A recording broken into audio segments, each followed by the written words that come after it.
on your screen now is the daughter of the late Konadu Agyeman-Rawlings and as well the late Jerry John Rawlings, together with the family, Kimathi and Bevulati, at the presidency of, the It looks like they're just leaving the presidency. Yes. We are told that they have officially informed the president, John Mahama, about her passing. She was there with her brother, Kimathi, and like Emifa pointed out, Bevulati.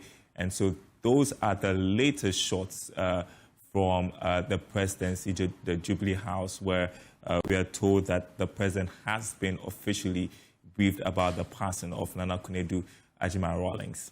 Right, Darrell, we shall now take our viewers back to the residence of the late Konadu Agyeman-Rawlings. In a minute, when we have that, we'll bring you. But Fatau is on standby. Definitely 2 places she can go to after telling the president, right? Yes. Either the residence or back to Parliament. Yeah. But I anticipate it will.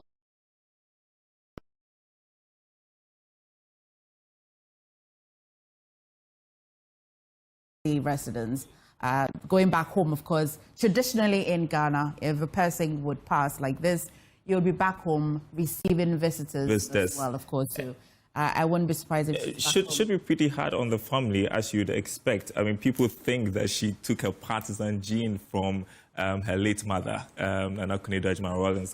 I'm talking about her daughter, who we are just seeing in her in our shots right now. We can go to the residence of Nana Konadu Agyeman-Rawlings, where Fatau is right now. What's the latest you can report, Fatau?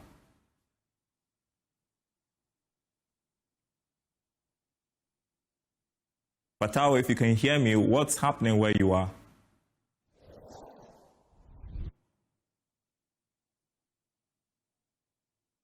All right, not too sure if Fatau can hear me right now. We'll just await the connection to him. But he's currently at the residence where we expect that... he's on? Right. The daughter of Nana Konadu Agyeman-Rawlings, Senator Rawlings, came in just a few minutes ago, accompanied by about 3 other vehicles at this very afternoon. And apart from that, a number of other vehicles are trooping in here to the residence of former President Jerry John Rawlings. Many individuals are coming in here. As some vehicles are going in, others are coming out.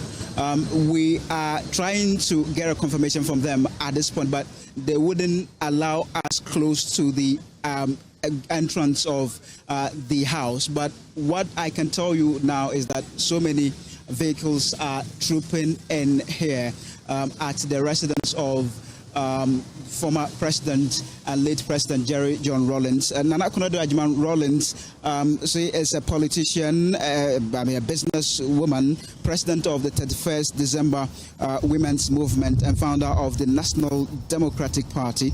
Konadu has been a very popular figure in Ghana's political space, contesting in presidential elections over the period.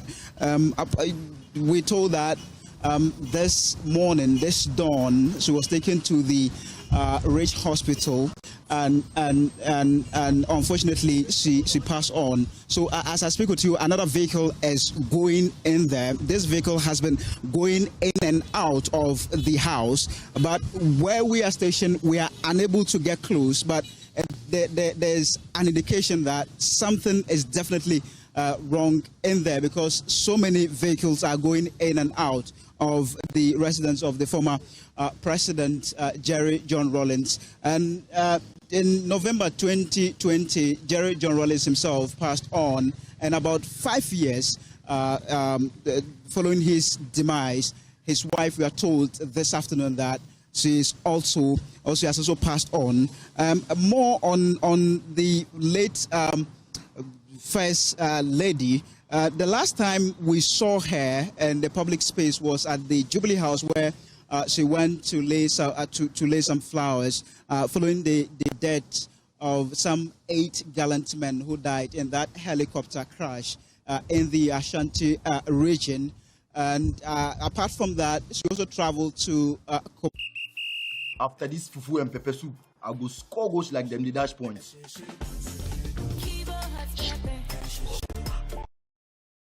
It looks like her journey has also come to an end, because this afternoon we're picking up information that she has passed on.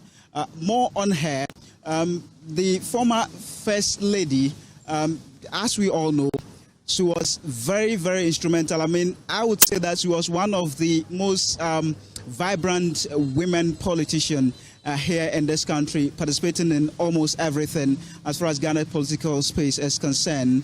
I mean, wife to late President Jerry John Rawlings.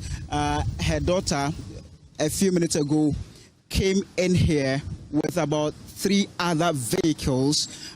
We do not really know what is happening in there, but so many people have gone inside the house at the moment. We tried to go in, but the military officers who are stationed here would not allow us to go inside. We tried to talk to them just to, get our information in relation to this particular development, but they were not willing to relay information to us. They told us to be calm, and that if anything, or if there's anything, later we'll get to hear about that. But a number of vehicles are still at that far end. I can see another vehicle trying to make way into the house of, Jerry John Rawlings' house. Development is concerned. Right, thank you so much. Fatal Bayaga is our man, arrived stationed at the residence of the former late First Lady, Nana Agyeman-Rawlings. But if you do not believe anything at all, we've got the statement from the presidency confirming the passing of the late Nana Agyeman-Rawlings. Now, it says that passing of Mrs. Nana Agyeman-Rawlings, government announces with deep regret and profound sorrow the untimely passing of former First Lady and founder of the 31st December Women's Movement, Her Excellency Mrs. Nana Agyeman-Rawlings. Now, she passed this morning after a short illness. Government extends its deepest condolences to her immediate family. And the statement, of course, is signed by Felix Kwachifu's spokesperson to the President's Minister, Government Communications. And we have just also been telling you that her daughter, as well as her son, Kimathi, and Bevlo Latte, were at the Jubilee House to tell the President about this sad news now, Darren. Wow. If you're waiting for official confirmation, there you have it. Nana Agyeman-Rawlings dead. Official confirmation from the presidency announcing that she passed away this morning after a short illness. I mean, now it really hits. Yes. That that's sad. I mean, she's no more. For some people, when a person passes, they will take a day or two before it hits them later. But for some people as well, they have very profound personalities that it will hit you immediately. Now, of course, because of her elegance, I definitely will miss her for her elegance. We all remember her, Nana Agyeman-Rawlings. Of course. I always remember when it was 6th March, we were all waiting for what she was going to wear, because she came with such elegance and she had such presence, and she was admired by all. I also admire the bravery, of course, because one would have thought that she would have loved to stay a First Lady or a former First Lady. And so when she attempted to want to be the flag bearer of the NDC in 2011, when that didn't work out, I like the boldness with which... Yeah, that she thought she could be president of the country was, I think, a real inspiration for women aspiring to take up that position. So there you have it. It's just taking us a while to get the news to sink in, but Nana Agyeman-Rawlings is no more. Just a brief about her. She... obviously passing away at the age of 76 years. Occupation, a politician. She's also a wife to the late former President Jerry John Rawlings. MFA. To stay there a bit, 76, because in nearly 3 weeks would have been her birthday, 17th of November. Wow. And then she would have been 77. Yes. 17th November would have been her birthday. And what we are seeing, MFI, is an end to an era in Ghana's politics. These two people, the late Jerry John Rawlings, now his wife, the late Nana Agyeman-Rawlings, they are no more. What an impact they made in Ghanaian politics. Let's look at her educational background. So basic education at the Ghana International School. She attended Achimota School. We've heard people make a lot of noise about both of them because they were in Achimota School. And she got a degree at the University of Science and Technology. I guess it's KNUST now. Also, she had a diploma in interior design at the London College of Arts. Also a diploma in advanced personnel management, Ghana Management Development and Productivity Institute. And so that's educational background. That explains the whole elegance with which she pushed the fashion sense. Exactly. There's some creative aspect of her. Yeah, it makes a lot of sense now. Her political career, First Lady, I'm not too sure if we have to go. Give me a minute, of course, we'll come back to her profile, but we shall now take you back to Parliament, where we're learning that our Parliament has adjourned. But you want to stay with us if we have that one? We'll head right back to Parliament, right? Let's take a look at her political career, MFA. First Lady of Ghana, 1979, 1981 to 2001. Also, first Vice Chairperson of the NDC, 2009 and 2011. Also, she was a presidential aspirant, as we're talking about. In 2011, of course, that didn't go as expected, and that's when she decided that she wanted to start her own political party. So, first woman to run for president 2012. She was hoping to break the glass ceiling, and of course, she didn't succeed at that, but I'm sure it was enough motivation for women aspiring to be president one day. Also, National Democratic Party leader, 2012 to 2024, NDC presidential aspirant, 2012.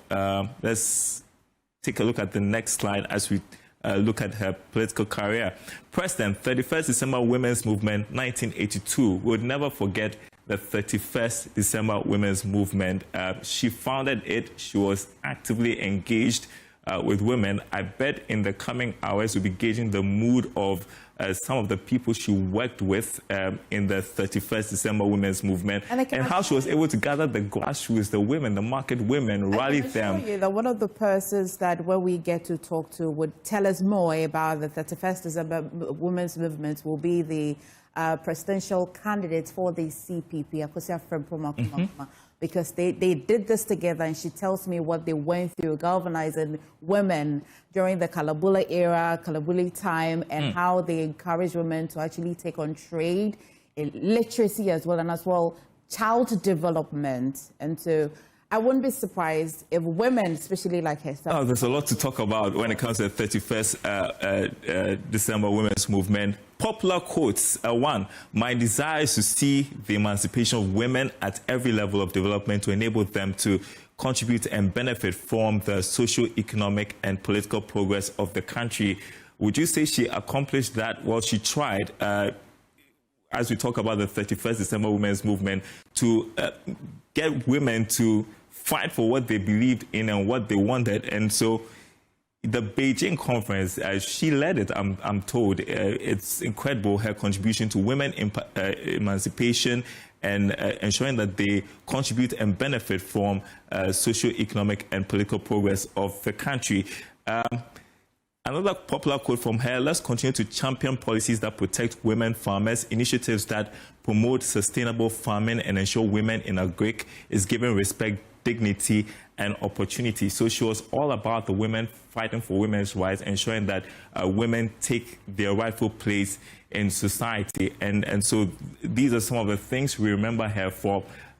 We want to get back to our presidential correspondent, Maxwell Agbagba, because he has some news for us, MFA. Absolutely. Maxwell, if you can hear me, what can you report from the presidency? Of course, we have just been telling our viewers that Senator and her brother, together with Bablo Lati, had been earlier at the presidency to inform the president. We have as well seen the statement, but what more can you report? Yes, indeed, just about 30 minutes ago, the children of the former First Lady arrived here at the presidency to formally inform President Mahama of the demise or the passing of the former First Lady. They left the Jubilee House just some minutes ago.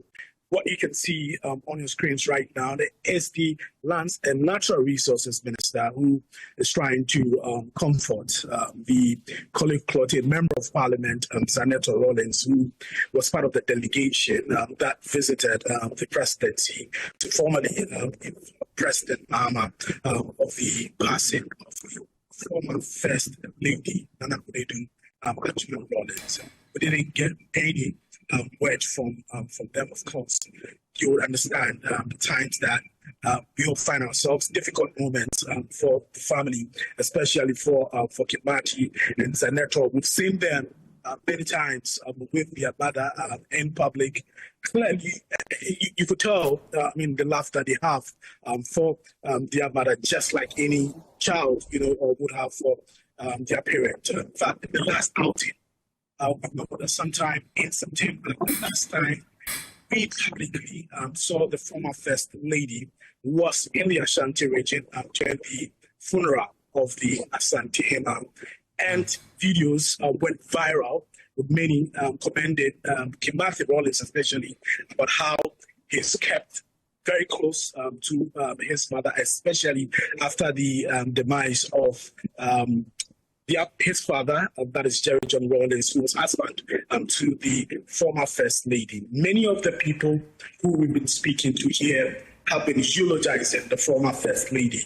On a normal day, there wouldn't be much of activity that we hear, but at exactly 4 o'clock p.m., they'll be swearing in for justices of the High Court. So already we have some family members of justices sworn in arriving here. So this visit by the family of the former First Lady has sort of coincided with the swearing in of the justices of the High Court. And those who've been speaking to here have been eulogizing the former First Lady, especially about how active, she was in the political space. Of course, we all know that she was a First Lady from 1981 to 2001.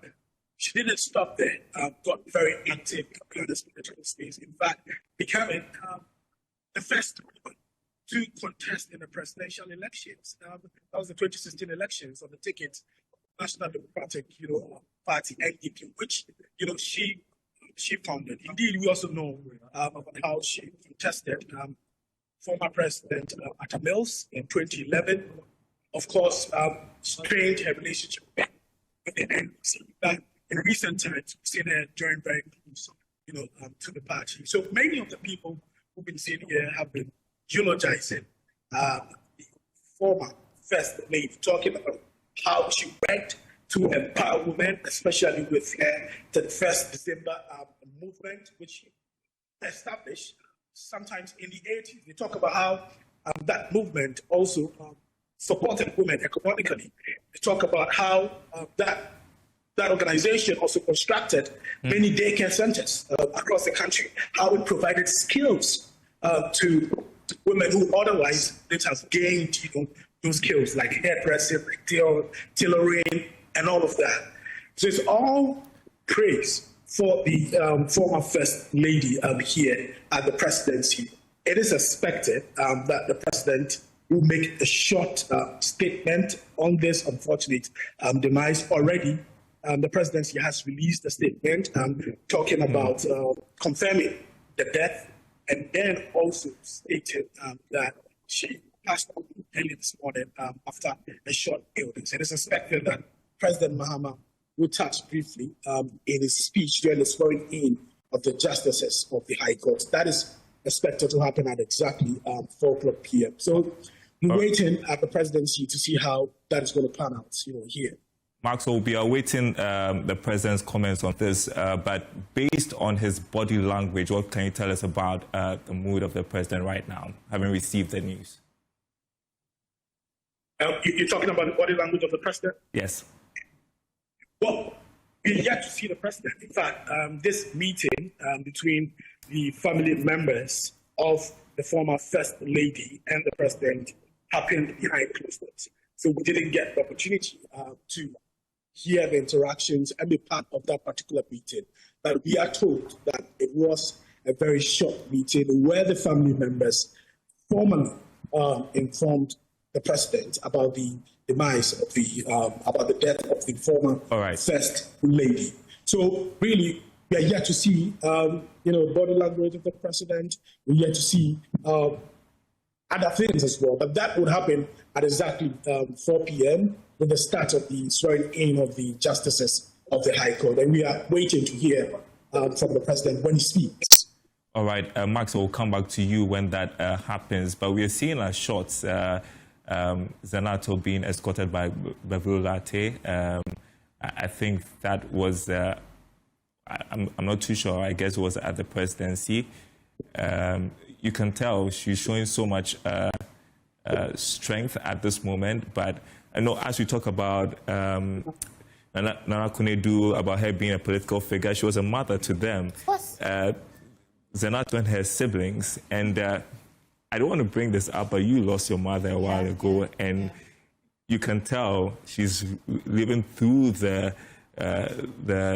process, the different phases, the different stages of digesting the news. Because it would be a normal day for her in Parliament, because Parliament has been on recess for nearly 3 months, if not over 3 months, and it just reconvened on Tuesday. And so it would be a normal busy day for a member of Parliament looking into the tons of bills that are yet to be introduced in Parliament.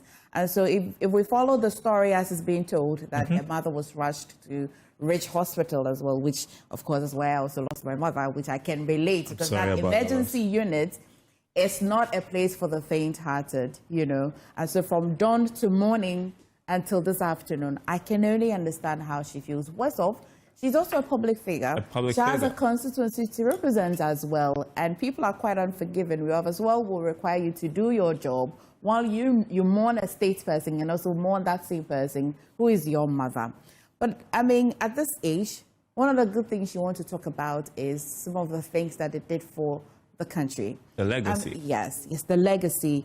Right up to the Beijing conference in 1995, you'd recall that the 31st December movement was a force to reckon.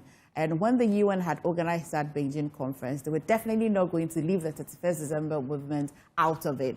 And so that played a key role. And many say, or many theorists say, that after the engagement at the Beijing conference, most of the policies that were championed over there now took expression in some of our laws in this country. It gave a stronger ground to the gender and children ministry as well, as we see it today. Some of her policies, she's not just a first lady who was elegant.